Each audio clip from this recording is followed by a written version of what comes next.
आपण आयुष्यामध्ये अनेक लोकांना भेटतो.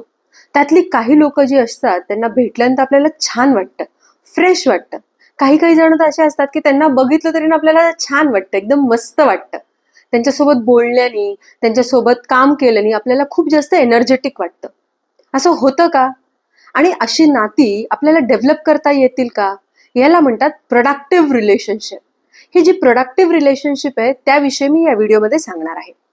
अशी काही नाती असतात जी आपल्याला जपता येतील, जिला आपल्याला थोडंसं वाढवता येतील आणि त्यामुळे आपलं आयुष्य अधिक सकारात्मक होऊ शकतं, अधिक प्रोडक्टिव्ह होऊ शकतं.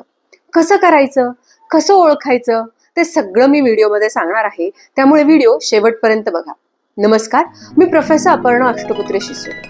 काय होतं बघा, जेव्हा एखादं नातं, कोणतं पण नातं जेव्हा तयार व्हायला लागतं, त्यामध्ये सगळ्यात पहिली जी गोष्ट असते नात्यामध्ये तो आहे आदर.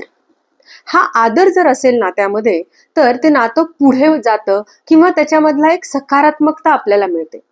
आदर असणं नात्याचं म्हणजे काय आहे? तर एखाद्या व्यक्ती समजा आपल्यापेक्षा वेगळे काहीतरी विचार असतील तर ते त्याचे असू शकतात. प्रत्येक विचाराशी, प्रत्येक मताशी मी सहमतच असायला पाहिजे असं अजिबातच नाही. मी सहमत नसेलही तरी पण ती त्या व्यक्तीची विचारधारा आहे, त्या व्यक्तीचा एक एक पर्स्पेक्टिव्ह आहे, हे मी समजायला पाहिजे. मला आवडत असलं किंवा नसलं तरी समोरच्याचं व्यक्तिमत्व वेगळं आहे आणि तो त्याच्या व्यक्तिमत्वानुसार त्याचे विचार असणार आहे, त्याचं वर्तन असणार आहे. काही मला आवडेल, काही नाही आवडणार.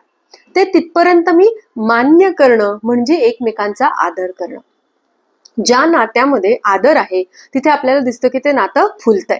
एकदा आदर निर्माण झाला की मग विश्वास निर्माण होतो. आणि हे दोन्ही आपण असं म्हणूया की कोणत्याही नात्याचे ना बेस आहेत, पिलर्स आहेत.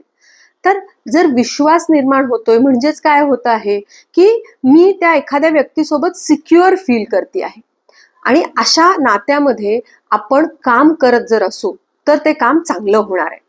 सगळीच नाती अशी असतात का? नाही. काही नाती अशी असतात, तर काही नाती आपण अशी तयार करू शकतो. आपण त्यावरती काम करून नाती तयार करता येतात.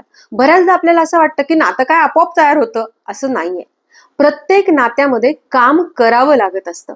आणि दोन व्यक्ती जर काम करत असतील तर ते नातं अजून चांगलं होणार आहे. एकच व्यक्ती काम करत असेल नात्यावर तर ते तेवढं इफेक्टिव्ह किंवा प्रोडक्टिव्ह होणार नाहीये. मग मला जर का प्रोडक्टिव्ह नातं बनवायचं असेल, ते अजून चांगलं फुलवायचं असेल तर काय करता येऊ शकतं? अनेक गोष्टी आहेत. सगळ्यात पहिली जी गोष्ट आहे ती म्हणजे आपल्याला त्या नात्याला वेळ द्यावा लागेल. कोणतंही नातं इन्स्टंट नसतं आणि ते जर इन्स्टंट होत असेल तर ते इन्स्टंट संपणार पण आहे. आपल्याला माहिती आहे की ज्या काही इन्स्टंट गोष्टी आहेत त्या शरीराला हानिकारक आहेत. सेम नाती सुद्धा आहेत. जी नाती इन्स्टंट तयार होतात आणि खूपच जवळची, खूपच विश्वासाची लगेचच होतात, त्याच्यापासून थोडंसं सावध राहा. नात्याला वेळ द्यावा लागतो, नात्याला मुरू द्यावं लागतं. हळूहळू नातं विकसित होतं, डेव्हलप होतं आणि असं डेव्हलप झालेलं नातं ना प्रोडक्टिव्ह होतं. त्याचा आपल्याला सकारात्मक आपल्यावरती परिणाम होत असतो. मग हा वेळ कसा द्यायचा आहे? तर एकमेकांशी आपण गप्पा मारू शकतो, एखादं काम आपण सोबत करू शकतो, काहीच नाही तर बसून एखादा गेम आपण खेळू शकतो. हे काय आहे? एकमेकांना वेळ देणं आहे, एकमेकांसोबत एफर्ट्स त्या नात्यामध्ये टाकणं आहे. ह्या दोन्ही गोष्टी ज्या आहेत ना, वेळ देणं आणि एफर्ट्स, हे गरजेचं आहे आणि यामध्ये कृती करणं गरजेचं आहे. नुसतं मला वाटतं छान असावं म्हणून चालणार नाहीये. दुसरं जे मला करायचं आहे ते आहे जेव्हा दोन व्यक्ती येतात ना त्यामुळे त्यांच्यामध्ये वाद होणार आहेत, कॉन्फ्लिक्ट असणार, संघर्ष असणार. हे संघर्ष कसे हाताळायचे याचं मला स्वतःला प्रशिक्षण द्यावं लागणार आहे. हे मला शिकावं लागणार आहे. आमच्यात कधीच वाद होत नाहीत, आम्ही कधीच भांडत नाही असं नातं फारच दुर्मिळ आहे. आणि असेल तर चेक करायला पाहिजे की त्यातले दोघही लोक मोकळेपणाने बोलतात का नाही बोलत. त्यामुळे जर नातं तुमचं सुदृढ असेल, हेल्दी असेल तर तिथे वाद होणार आहे. अशा वेळेला ते वाद टाळणं, त्याला डायव्हर्ट करण्यापेक्षा शांत झाल्यानंतर बसून त्यावरती बोलणं, त्यावरती मार्ग काढणं हे खूप गरजेचं आहे. आमचं पटतच नाही, मी लक्षच देत नाही असं न म्हणता, आमचं पटत नाही, आमचं एखाद्या मुद्द्यावरती नाही जमत, मग आम्ही त्यातनं हा वे आउट काढलेला आहे. घरात काय स्वयंपाक करायचा आहे हे जर माझं ठरतच नसेल, त्यावरनं वाद होत असतील तर त्याचं बसून त्याचं सोल्युशन काढणं, की 2 दिवस तुम्ही सांगितलेलं होईल, 2 दिवस मी सांगितलेलं होईल, 2 दिवस मुलांनी सांगितलेलं होईल. हा जो संघर्ष आहे नात्यांमधला तो सोडवणं गरजेचं आहे.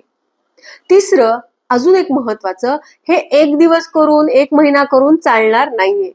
हे कन्सिस्टंटली करावं लागणार आहे. का करावं लागणार आहे? कारण माणूस म्हणून आपण बदलत असतो. आपण 2 वर्षापूर्वी 1 महिन्यापूर्वी जे आहोत जसे आहोत तसेच आज नसतो.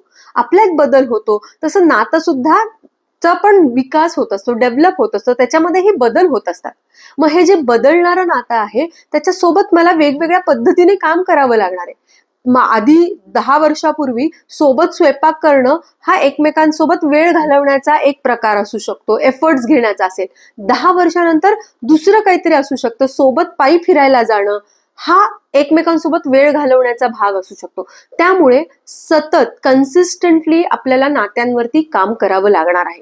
मला कोणतंही नातं जर इफेक्टिव्ह, प्रोडक्टिव्ह व्हावं असं वाटत असेल तर ह्या तिन्ही गोष्टी कराव्या लागणार आहेत. आपल्या आयुष्यामध्ये अशी नाती आहेत का? मला कमेंटमध्ये सांगा. आणि यापैकी आपण काय काय करता हेही मला कमेंटमध्ये नक्की सांगा. आपण हा व्हिडिओ शेवटपर्यंत बघितला त्याबद्दल खूप खूप धन्यवाद.